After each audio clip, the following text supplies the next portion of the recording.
ASUS has had several significant vulnerabilities in its software and its hardware over the last several months, and these are all kind of popping up at the same time. This is something you need to be aware of if you use any of their devices, or you might use some of it, or their software, and this includes Armoury Crate. Surely nobody could have ever foreseen this as a problem. I mean, basically everyone foresaw it was a problem, but ASUS continued to push it anyway. But that's not alone. There are other exploits we're talking about today, including one for the RMA system, which potentially can expose millions of customer records if it had been exploited, and there's still active research going on ASUS's software, so you never know what else could be found. And one of the vulnerabilities involved routers that are being exploited actively, where there's potential to build a botnet. And that is a separate concern from all the software level vulnerabilities we're talking about today as well. One of the vulnerabilities involved administrator credentials hard-coded into user software, which could then be used to potentially access millions of customer records from ASUS's warranty system if the exploit had been used and discovered by bad actors publicly. And we don't really have a great way of knowing if it had been. The good news is that ASUS's warranty system doesn't really help anyway, so there's not a lot of reason to use it.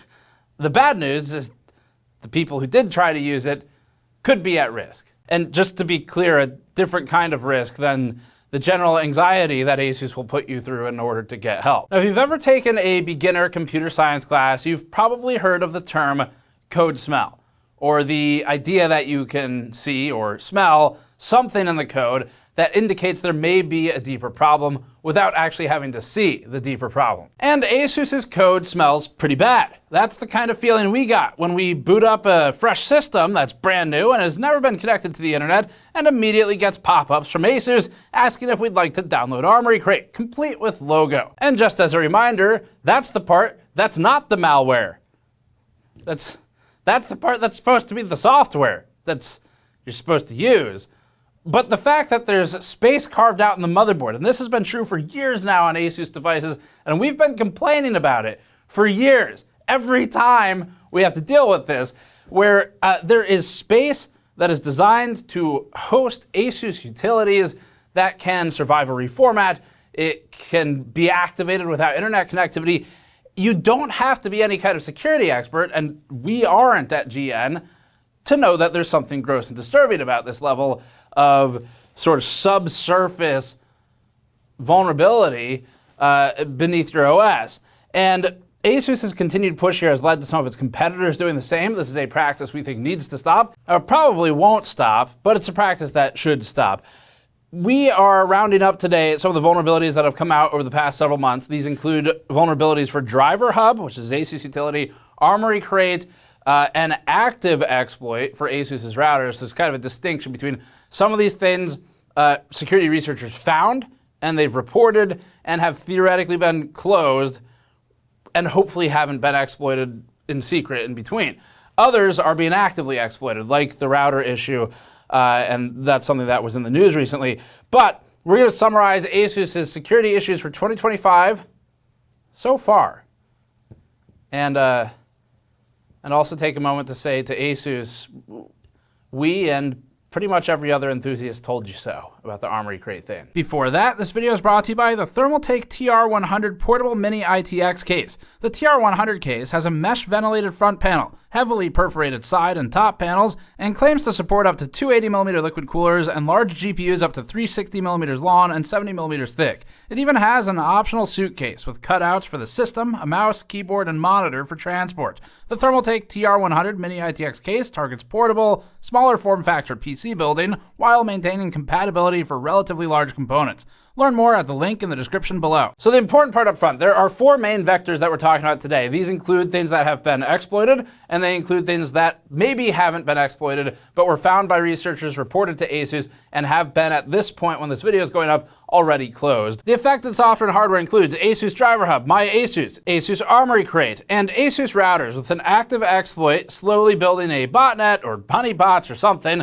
of infected devices. And fittingly for this, I've worn our honeypot t-shirt, and these are in stock and shipping now. These are charity shirts. We are donating the profits to archive.org, the Camden Institute, which does e-waste recycling and PC refurbishing, and the public interest research group, Archive, especially here, getting some significant accolades for its ability to preserve the internet so that we and others can do reporting. But if you want to grab one of the shirts to support these three groups directly, you can go to store.gamersnexus.net, and they also come with a card. And the playing card is a foil broken honey pot, which hopefully will be representative of what happens here. Anyway, we'll run through each of these in light depth today. Our goal with this content is to make sure that people are, one, aware of their potentially affected devices and software so that you can either update the software or ideally uninstall it, and definitely update your router firmware if you have an ASUS router. And then the second goal is to hopefully create a greater wave of just general opposition to this motherboard level software installing, malware behaving bloatware that performs a function which is basically useless and that you could do on your own with minimal effort with far fewer security concerns. And then these are, again, expanding to Gigabyte, ASRock, and others, and that's a different issue. Now we'll start with DriverHub today for ASUS. We got an email in April from Paul, aka Mr. Bruh, self-described programmer, and to quote him, aspiring cybersecurity, scare quotes, professional. The subject was, quote, zero-click RCE vulnerability found in ASUS's driver software, end quote. Although the initial email to us was pretty light on the details. ASUS DriverHub is one of those annoying pieces of software that prompts for install on boot. But the problem that Paul found wasn't in the firmware of the motherboard. The problem Paul found was in the software. And specifically, it was in the app after installation. And because it is connected to the motherboard at a lower level, we have faith that someone will eventually find the real good stuff.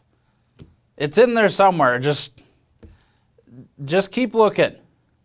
You'll get it eventually. We've been talking with Paul about this after reading his research blog post, which you should check out for the full detailed story. It's also just pretty cool stuff, if a bit terrifying on the ASUS side. To paraphrase, if you click yes on that DriverHub pop-up after a fresh Windows install, DriverHub will install and run as a background process that checks whether updates are needed by communicating with ASUS's site.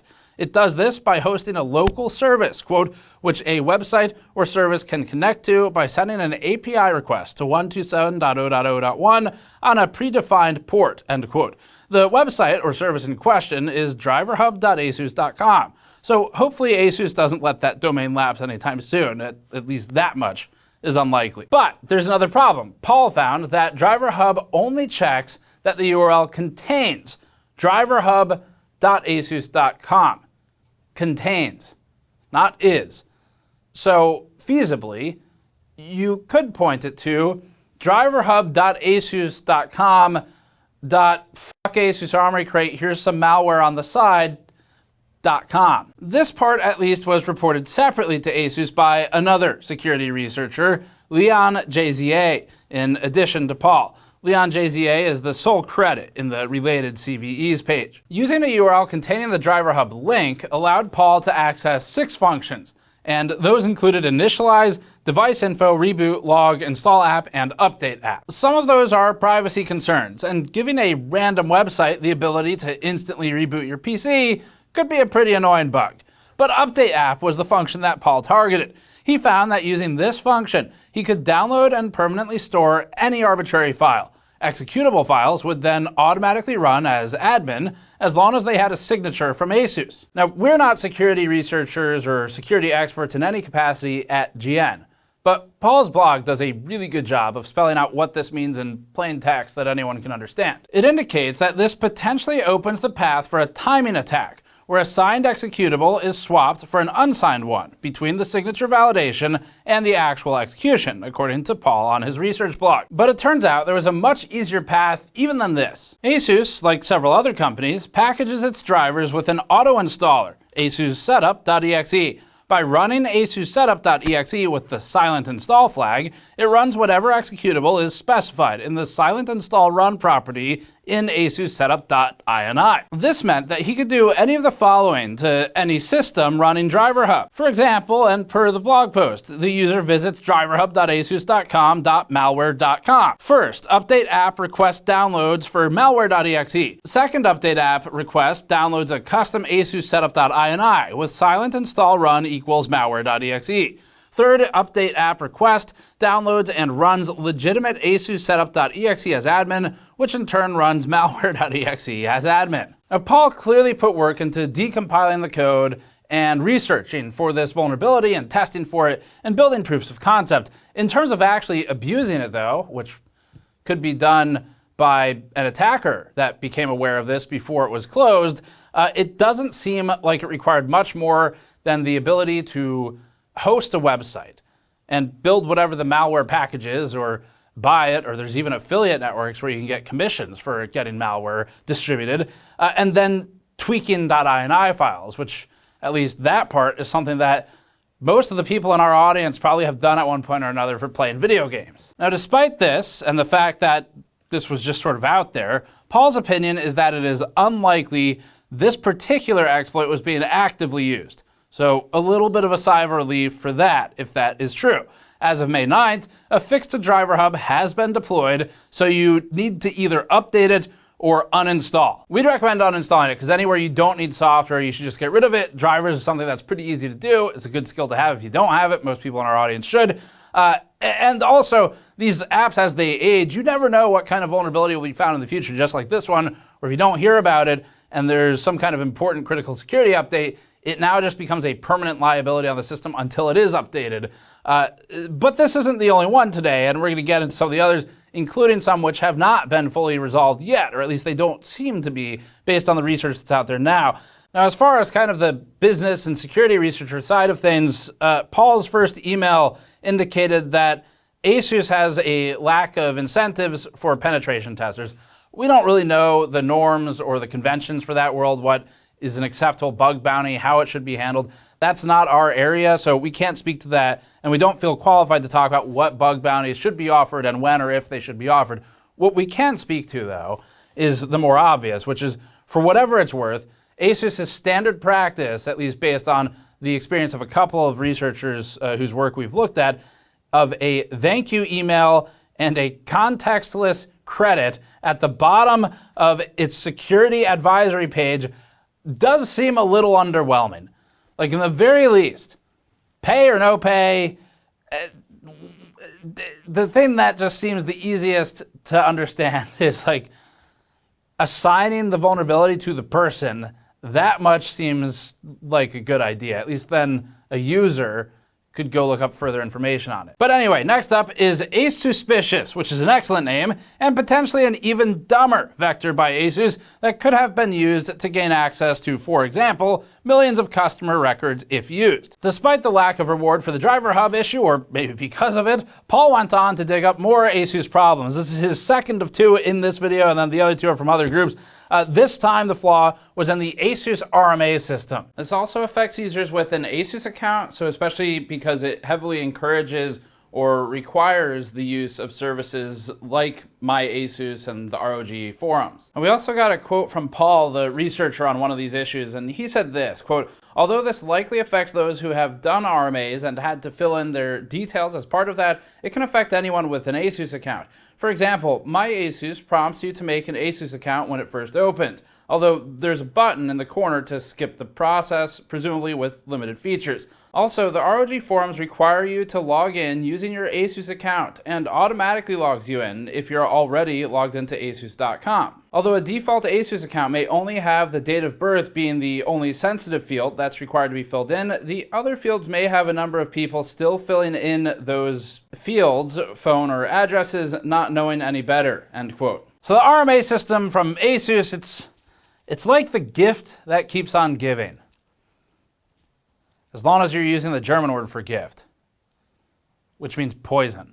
We aren't fans of the ASUS RMA system to such an extent that we sat down with an executive at ASUS for an uncomfortable interview seeking answers on behalf of customers. So the sentence is, currently we perform a full analysis of devices sent for RMA and send customers a comprehensive list of available repairs, free and paid, in our messaging to customers.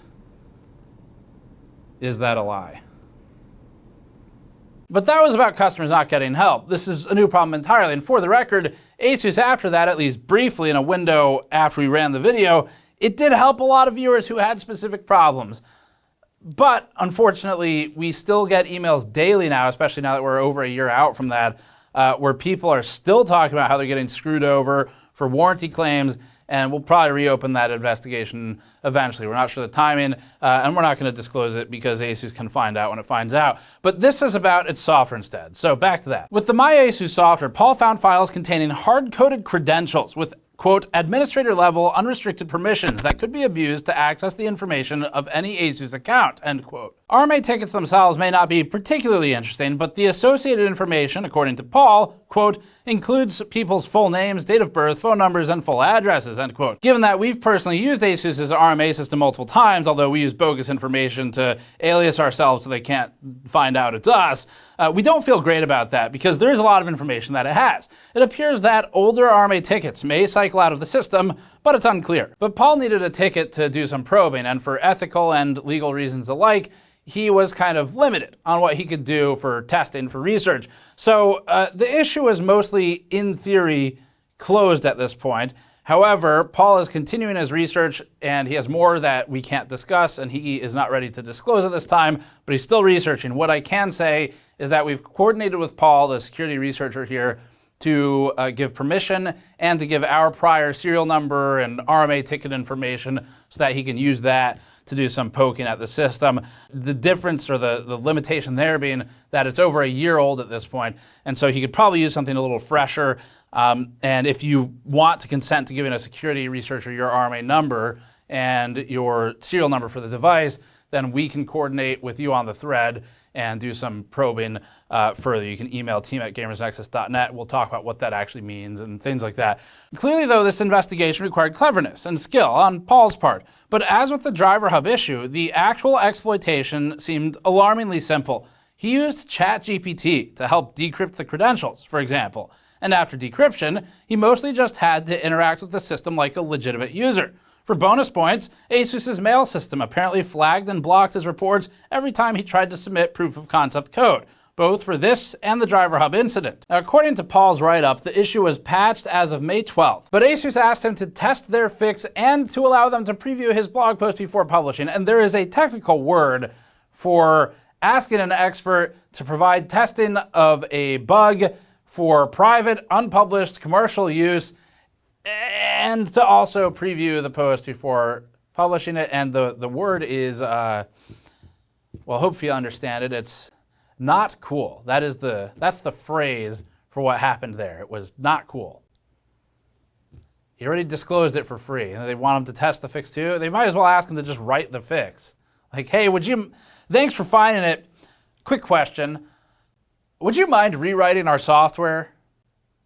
We'll put your name at the bottom of the security disclosures list without any context whatsoever of what you did or what you found. Up next, AyySSHush, or ASSHush, which comes from another researcher. This one doesn't fit in with the bloatware theme, but it is the most notorious of these, and it has the most far-reaching recent security issues for ASUS. And more importantly, it's ongoing. It's an active problem. On May 28, 2025, security and data science company Grey Noise published a post called AyySSHush, Tradecraft of an Emergent ASUS Botnet. In the post, they stated that, quote, in summary, we are observing an ongoing wave of exploitation targeting ASUS routers, combining both old and new attack methods. AyySSHush refers to the coordinated campaign itself, which is, quote, potentially laying the groundwork for a future botnet, end quote. The attackers use exploits in order to access and enable legitimate features, which then permanently allows remote access. Notably, some of the vulnerabilities used are ironically within the ASUS AI protection feature itself, which, quote, leverages powerful cybersecurity solutions and cloud data centers from Trend Micro trademark to shield your smart home and all connected devices from cyber threats, end quote. At least it lives up to the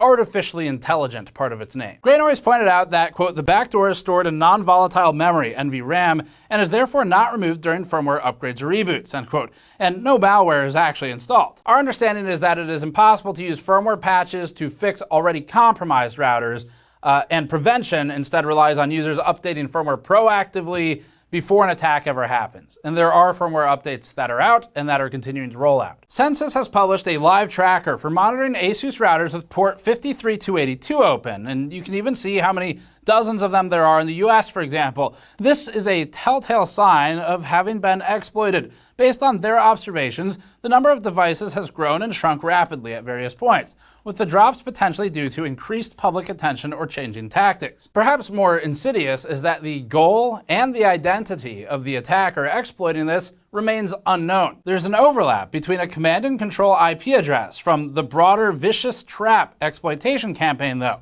This was previously identified by Sequoia and indicates the potential for a botnet. AyySSHush is specific to ASUS. Vicious Trap is not, though. At a minimum, you should update your router firmware if you have an ASUS router, and as a side note, router firmware often gets ignored, and that's one you should pay attention to. That's pretty concerning risk if there is a vulnerability out there. ASUS has provided some basic self-checks and has made the official recommendation to perform a factory reset on suspect devices, which may or may not help. It's unclear to us. The last major one for now is Armoury Crate, which has been bothering us for years, and the reasons we actually hate this software are pretty straightforward. It self-propagates. It basically lives at a motherboard level. There's a BIOS toggle that you should absolutely turn off if you have not, but even if you turn it off so that it doesn't pop up and propagate itself in Windows on a clean install with no internet connection, which is insane already, even if you turn it off, the BIOS updates in the future will reset that flag. You'll need to remember to keep turning it off. And worse still, Windows now sometimes pulls down firmware updates for the boards when it does Windows updates. We've had this happen to our ASUS laptops where Windows pulls down an update, flashes the firmware at the same time, and that can reset the Armoury Crate toggle in BIOS, which will then reactivate it. The point being that ASUS's Armoury Crate behaves like malware even before it's exploited. As of this writing, the two most recent entries on ASUS's product security advisory page are both for the Armoury Crate app, both credited to Marcin Noga of Cisco Talos, both due to vulnerabilities in the ASIO3.sys kernel driver. Armoury Crate software involves low-level hardware access for things like RGB control, which means it has potential for some nasty abuse. If you want examples of some of that nasty abuse, you can see our WinRing 0 piece for more on that specific subject. That is not ASUS specific, though. The first vulnerability was that a, quote, specially crafted IO request packet, IRP, can lead to stack-based buffer overflow, end quote. By using some classic path size limit shenanigans, IceWall was able to take advantage of ASUS's bad code. Via Cisco Talos, quote, it's a common mistake made by developers who assume that maximum path length on Windows is 255 characters. It is not, end quote. According to the report, quote, to turn this vulnerability into kernel-level arbitrary code execution, attackers will need to bypass security cookie mitigation, end quote. This was just a bonus for IceWall, not the main target, from what we understand, so he left it at that and moved on. This specific issue was patched on May 12th. From what we understand reading these posts, normally the communication with ASIO3.sys is restricted, but the restriction is done within ASUS's own code by grabbing the hash of the executable, trying to access the driver, and comparing it to the hard-coded hash. In other words, only ASUS cert service.exe is allowed to touch the driver. IceWall was able to abuse the hard links feature in Windows to get the hash of an arbitrary executable to match ASUS cert service.exe, bypassing authorization. From that point on, IceWall was free to look for vulnerabilities and ways to attack the ASI03.sys driver and exploit it. He covered that in detail in his blog post, but in the end, even though he tried so hard and got so far, this one mattered, actually. These were some of the most critical functions he gained access to. Quote, mapping any physical memory address in virtual address space of calling process, giving an access to in-out IO port communication instructions, giving a possibility to read-write value from to MSR register at certain index, and more, end quote. As a proof of concept, he also posted a video of himself running an escalated console. Exploiting this vulnerability would require access to the system, but as we've seen with the DriverHub issue, access isn't impossible to get. And that's part of the concern. Vulnerabilities could feasibly, although it's getting complicated, nest and stack in a way where if you leave enough unpatched vulnerabilities in one area and you have some in the other, they could be used as prerequisites of each other to create a bigger, newer vulnerability or just open other ones up. There are a couple of other security updates for ASUS in the past 6 months or so that aren't directly credited to external sources, so it's possible ASUS found them on their own and patched them on their own. It's also possible, given Paul's experience, that they maybe didn't fully name or disclose exactly what happened, but in either instance, there are not extensive write-ups available for these issues that we could find. The MyASUS patch for CVE 2025-2027 addressed a situation that could lead to, quote, the service crash and potentially memory manipulation in some rare circumstances, end quote. The Armoury Crate patch for CVE 2024-12957 addressed, quote, a file handling command vulnerability that, quote, may result in arbitrary file deletion, end quote. Cool. That's my favorite kind of file deletion. Every hardware and software vendor has vulnerabilities at this point. ASUS isn't special here. The thing that's interesting about ASUS is its desire to continue pursuing certain types of additional risk for its bloatware and motherboard level bullshit, like with Armoury Crate, but also the fact that it is gigantic. ASUS is a huge company. It is the biggest vendor for DIY parts for motherboards, for example, and it has significant resources. The money that ASUS saves on stiffing customers for warranties, it could at least put into the systems to protect those stiffed customers' information. ASUS is a massive multinational company that makes a huge range of products with an equally huge range of associated software, and those products date back more than 3 decades. Obviously, there are going to be gaps, and acknowledging those gaps, including some found by ASUS itself on a public page, and working to fill them is responsible practice. The irresponsible part is when those gaps appear in shit nobody asked for, like Armory Crate and DriverHub, or actually in the case of those, people actively asked not to have. But there's also the issues with MyASUS and AI protection and routers and ASUS setup. We don't interact with these things if we don't have to, but they're often forced on users or snuck in when we forget to turn them off. They can then leave backdoors and things that we didn't even know existed. Worse, they can be nested for even more access. Now, the fact that there is the potential for, if exploited, access to millions of customer records and information, that is just the usual icing on the usual vulnerability cake. But some of this other stuff, like with the routers and again with Armoury Crate, that to us, that goes beyond the normal reporting of some company gets breached and millions of people's information gets out to the internet. ASUS is just, they are, we think, creating additional unnecessary risks by some of their practices. That is it for this one. Thanks for watching. That's the kind of report and catch up of what's going on. Again, we are not security researchers here. We basically read through all the posts. We did our best to understand them. We spoke with Paul, one of the researchers, to try and understand it even better. And we'll continue following this stuff. If you know of another company that you'd like to see a similar write-up for like this, we will do our best to read, understand it, condense it down, just like we did here. If you want to support us and our ability to do work like this, you should go to the store.gamersnexus.net. We have things like these really cool 3D coaster packs with computer components in them, including packs with 4 coasters, such as the fan coaster that works surprisingly well. It's got that gradient to it, the SSD coaster, the motherboard coaster with debug header, or you can grab project and soldering mats for high heat resistant surfaces that work great for your electronics projects or your model building. And again, if you'd like to also support archive.org, the public interest research group that fights for warranty protection for consumers, and the Crandon Institute for e-waste and recycling processes, you can grab our honeypot t-shirt, which has the nice bonus effect of fitting in with this topic today. At least it's a smashed honeypot, as it should be. And for these shirts, all of the profit goes to those 3 groups. That's it. Thanks for watching. Subscribe for more. We'll see you all next time.